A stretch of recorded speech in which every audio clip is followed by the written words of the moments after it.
সবাই কি করছো? আমি এখন ডাল বানাচ্ছি, ডাল সেদ্ধ বসিয়েছি, এদিকে ডাল সেদ্ধ বসিয়েছি, আর ওদিকে ছেলে তো স্কুলে চলে গেছে। কি হচ্ছে, ছেলের লাস্ট ওয়ার্কিং ডে, মানে হাফ ডে আছে। সেদ্ধটা বসিয়ে ভাবলাম যে ঘরটা মুছবো। দেখো ঘর মোছার বালতিও রেখে দিয়েছে ওখানে, বাট ওই ভিডিও পোস্ট করতে করতে মানে দেরি হয়ে গেছে। যাই হোক, এখন যাব হচ্ছে।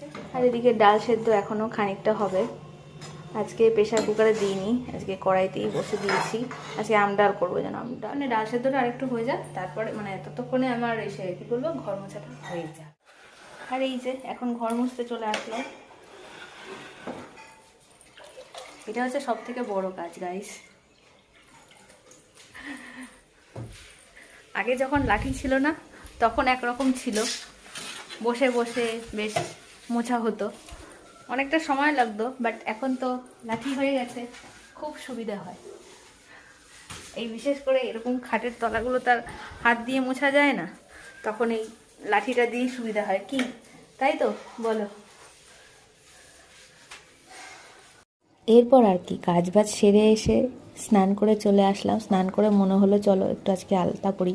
আলতা পরতে আমার ভীষণ ভালো লাগে। যাই হোক, কাজের চাপে এইসবের চাপে হয় না, তাই জন্য একটু আলতা পরে নিচ্ছিলাম। তারপরে এই যে আমডাল বলেছিলাম আজকে খাবো, সেই আম কাটছিলাম, আর আম কাটতে কাটতে নিজেকেও আর সামলাতে পারিনি, তাই জন্য আমিও একটু আমের টুকরো খেয়ে নিলাম।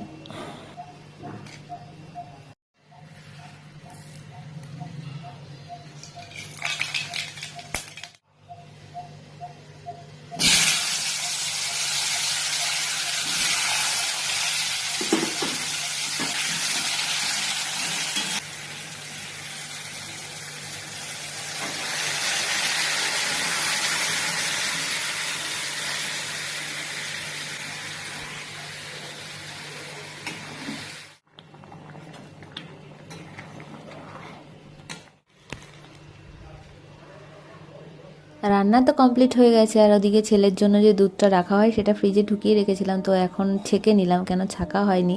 আর ওদিকে বড়মশাইও কাছ থেকে চলে এসেছিলো, আর ওকে বলেছিলাম যে একটু কলাটা নিয়ে আসবে, কেন বলে কাঁঠালি কলাটা নাকি রোজ খাওয়া ভালো।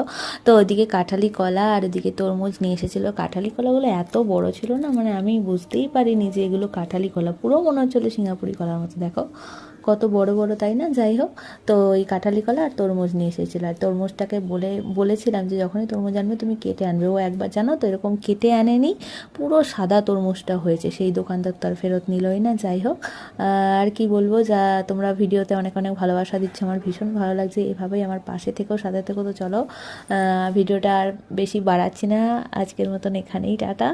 সবাই ভালো ভালো থেকো, সুস্থ থেকো।